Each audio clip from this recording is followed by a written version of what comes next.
Doctor Zakir, পরের প্রশ্ন, এটা খুব কমন প্রশ্ন, আর আমি নিজেও এই প্রশ্নের উত্তরটা জানতে চাই যে যদি শয়তানরা সবাই রমজান মাসে সেকলে বাধা থাকে, তাহলে মানুষ কিভাবে এই সময়েও বিভিন্ন পাপ কাজ করে?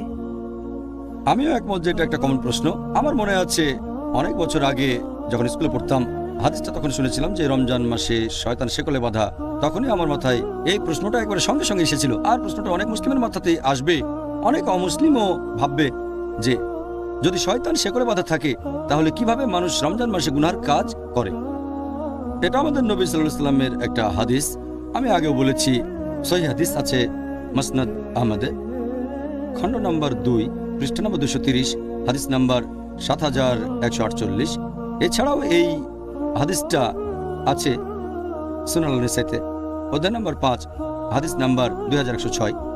এখানে আমাদের নবীজি বলেছেন যে তোমরা সবাই শোনো, রহমতের মাস রমজান তোমাদের সামনে এসেছে। আল্লাহ তোমাদের নির্দেশ দিয়েছেন তোমরা এই মাসে রোজা রাখো, আর বেহেশতের দরজা এই মাসে খোলা অবস্থায় থাকবে, দোজখের দরজা বন্ধ থাকবে, শয়তান থাকবে শেকলে বাঁধা। এই মাসের একটা রাত 1000টা মাসের চেয়েও উত্তম। আর যে ব্যক্তি এই মাসের রহমত থেকে বঞ্চিত হয় সে আসলে হতভাগ্য মানুষ। এখন এই হাদিসে পরিষ্কার করে বলা হয়েছে যে রমজান মাসে শয়তান শেকলে বাঁধা থাকবে। প্রশ্নটা বেশ লজিক্যাল। শয়তান যদি শেকলে বাঁধা, তাহলে মানুষ কেন এমন পাপ কাজ করে থাকে? এখানে একটা কথা বলবো, এটা সবাইকে বুঝতে হবে যে শয়তান যখন শেকলে বাঁধা, তার মানে এই না যে শয়তান শেষ হয়ে গেছে বা মেরে ফেলা হয়েছে। এখনো আছে, তবে শেকলে বাঁধা, মেরে ফেলা হয়নি। তাদের ক্ষমতা এখনো আছে, তবে তীব্রতা অনেক কম। ভালো করে বোঝার জন্য একটা উদাহরণ দিচ্ছি আমি, যে ধরেন একটা সিংহ অথবা বাঘ মুক্ত থাকলে সম্ভাবনা বেশি আপনাকে মেরে ফেলবে, বিপদে পড়তে পারেন। কিন্তু যদি সেই সিংহ অথবা বাঘটাকে শেকলে বাঁধা হয়, আপনি নিরাপদ। ততক্ষণই নিরাপদ থাকবেন যতক্ষণ নিরাপদ দূরত্ব বজায় রাখবেন। বাঘটাকে শেকলে বাঁধার পর আপনি যদি তার খুব কাছে আসেন, তাহলে সম্ভাবনা থাকে যে আপনাকে মেরে ফেলবে। যদি শেকলে বাঁধা বাঘ থেকে নিরাপদ দূরত্ব বজায় রাখেন, নিরাপদে থাকবেন। একইভাবে রমজান মাসে যদি শয়তান থেকে দূরে থাকেন, নিরাপদে থাকবেন আপনি। পবিত্র কোরআনে দেখবেন আল্লাহ বলেছেন সূরা বাকারা অধ্যায় নম্বর 2, আয়াত নম্বর 168, তোমরা খুতুওয়াতুশ শয়তান সম্পর্কে সাবধান হও, শয়তানের পদাঙ্ক অনুসরণ করো না, নিশ্চয়ই সে তোমাদের জন্য এক প্রকাশ্য শত্রু। আল্লাহ তাআলা পবিত্র কোরআনে অনেক জায়গাতেই বলেছেন তোমরা শয়তানের পদচিহ্নের ব্যাপারে সাবধান থাকো। আল্লাহ এই কথা বলেননি যে শয়তান থেকে সাবধান হও, কারণ সাধারণ মুসলিম, গড়পড়তা মুসলিম যাদের মোটামুটি ঈমান আছে, যদি সামনে শয়তানকে দেখে তারা সাবধান হয়ে যাবে। যেমন ধরেন কোনো একজন তরুণী মেয়ে, সে আসলো একটা সাধারণ মুসলিম তরুণ ছেলের কাছে যার ঈমান মোটামুটি। যদি মেয়েটা তাকে বলে যে চলো আমরা একসাথে রাত কাটাই, ছেলেটা বলবে একসাথে রাত কাটাবো একটা মেয়ের সাথে, এটা হারাম, এটা তো জেনা। সে তক্ষুনি প্রত্যাখ্যান করে দেবে। কিন্তু সেই একই মেয়ে যদি পরে সেই ছেলেটাকে ফোন করে তার সাথে কথা বলে, তখন সেই ছেলেটা ভাববে যে ফোনে একটা মেয়ের সাথে কথা বলবো, কোনো সমস্যা নেই, আমি তো শুধু একটা মেয়ের সাথে কথা বলবো। তারপর মেয়েটা বলল চলো কোনো ফাস্টফুডে গিয়ে আমরা খাই, ম্যাকডোনাল্ডসে বা কেন্টাকি ফ্রাইড চিকেনে, ফাস্টফুড দোকানে। আমি বেশ কিছু সময় ধরে একটা মেয়ের সাথে খাওয়া দাওয়া করবো ম্যাকডোনাল্ডসে, সমস্যা নেই। এভাবে ছেলেটা মেয়েটার সাথে খাওয়া দাওয়া করতে চলে যায় ম্যাকডোনাল্ডসে। তারপর মেয়েটা বলল চলো আমরা কোনো রেস্টুরেন্টে গিয়ে ডিনার সেরে ফেলি। রেস্টুরেন্টে বসে একটা মেয়ের সাথে খাওয়া দাওয়া করবো মাত্র কয়েক ঘন্টার জন্য, কোনো সমস্যা নেই। তারপর মেয়েটা বলল চলো আমরা একসাথে রাত কাটাই। তখন ছেলেটা বলবে একটা মেয়ের সাথে রাত কাটাবো, কোনো সমস্যা নেই। এটাই হলো খুতুওয়াতুশ শয়তান, শয়তানের পায়ের চিহ্ন। এই কথাটা কোরআনে বলা নেই, উদাহরণটা আমার নিজের বানানো। তাহলে আল্লাহ তাআলা আমাদের নির্দেশ দিয়েছেন খুতুওয়াতুশ শয়তানের ব্যাপারে সাবধান থাকো।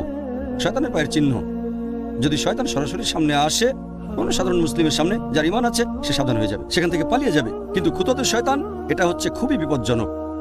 তাই আমরা বুঝতে পারছি শয়তান যখন শেকলে বাঁধা, তার পদচারণা তখন সীমিত জায়গা, তাই অনেক পাপেরই সম্ভাবনা তখন কম। তবে যদি আমরা তার কাছে চলে যাই, তাহলে সম্ভাবনা আছে তার দ্বারা প্রভাবিত হয়ে আমরা পাপ কাজ করে বসবো, গুনাহ করব।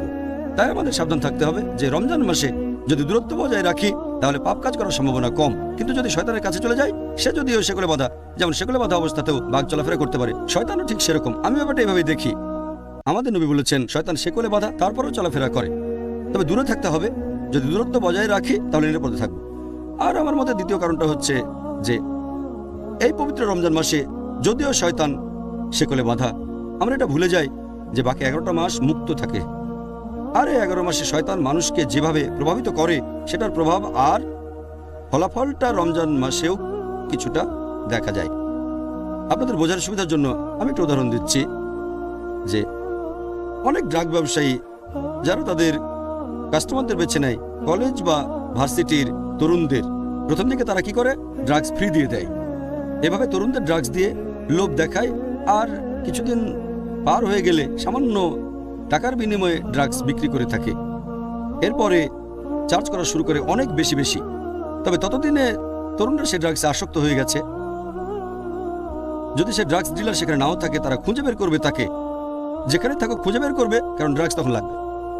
এরপর যদি সেই ড্রাগস ডিলার বা সেই ড্রাগ ব্যবসায়ী জেলখানার মধ্যেও বন্দী থাকে, তাহলে তারা অন্য ড্রাগস ডিলার খুঁজে বের করে নেবে, অথবা কেমিক্যাল শপে গিয়ে বিভিন্ন ওষুধ কিনে খেয়ে দেখবে তারা তো আসক্ত হয়ে গেছে। তাহলে এই লোকগুলো যারা ড্রাগসে আসক্ত হয়ে গেছে, অথবা বলা যায় শয়তান আসক্ত হয়ে গেছে, যদিও শয়তান সেগুলো বাধা, তার প্রভাবটা রয়ে গেছে। তাহলে দেখতে পাচ্ছেন যে একজন মাদক ব্যবসায়ী, একজন ড্রাগস ডিলার উপস্থিত না থাকলেও তার প্রভাব আসক্তদের উপর ছড়িয়ে থাকে। এভাবে আমরা মানুষরাও পাপে অভ্যস্ত হয়ে গেছি। যদিও শয়তান এ সময় সেকলে বাধা, আমরা বারবার একই ভুল করি। তবে এই ক্যাটাগরিতে পড়বে যারা আসক্ত হয়ে গেছে, যারা পাপে আসক্ত, তারা এই কাজ করে। তবে সাধারণ মুসলিম, গড়পড়তা মুসলিম যে পাপে আসক্ত হয়নি, তাদের পক্ষে পাপ থেকে দূরে থাকাটা সহজ। এভাবে তৃতীয় যে লজিকটা, সেটা হচ্ছে, যদিও অনেক বিশেষজ্ঞ বলেন যে এই পবিত্র রমজান মাসে শক্তিশালী শয়তানরা, বড় শয়তানরা সেকলে বাধা থাকে, ছোটগুলো মুক্ত থাকে, এজন্য মানুষ এ সময় পাপ করে।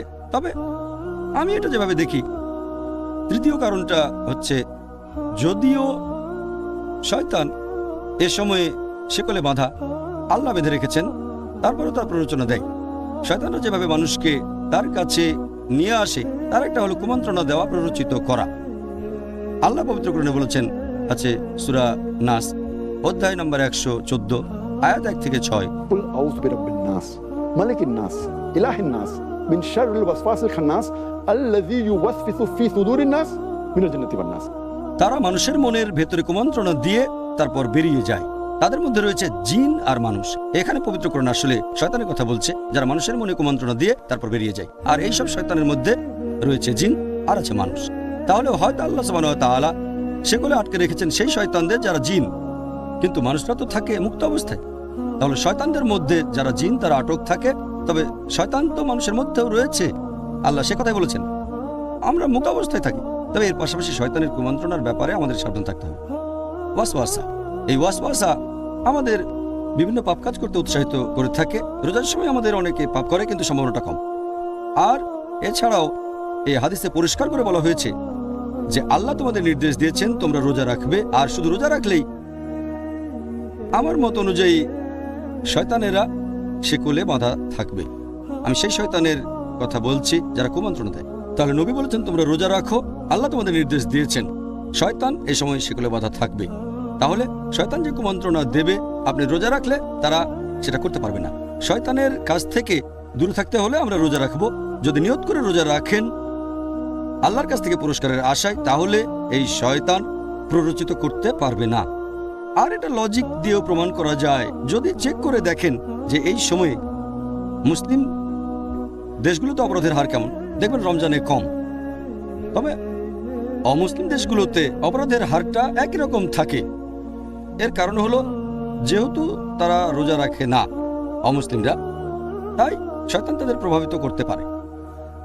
যেহেতু মুসলিমরা রোজা রাখে, অবশ্য সবাই না, তবে বেশিরভাগই রোজা রাখে, অথবা বলা যায় অনেকেই রাখে। আর এই কারণেই রমজান মাসে মুসলিম দেশগুলোতে অপরাধের হার কম থাকে অন্যান্য অমুসলিম দেশগুলোর তুলনায়। আর অমুসলিম দেশগুলোতে অপরাধের হার আগের মতোই থাকে। এতে প্রমাণ হয় যে এমন না হলে অমুসলিমরা অনেক কম পাপ করতো। তাহলে শর্তটা হচ্ছে আমরা সবাই রোজা রাখবো সঠিকভাবে আল্লাহ সুবহানাহু ওয়া তাআলার খাতিরে।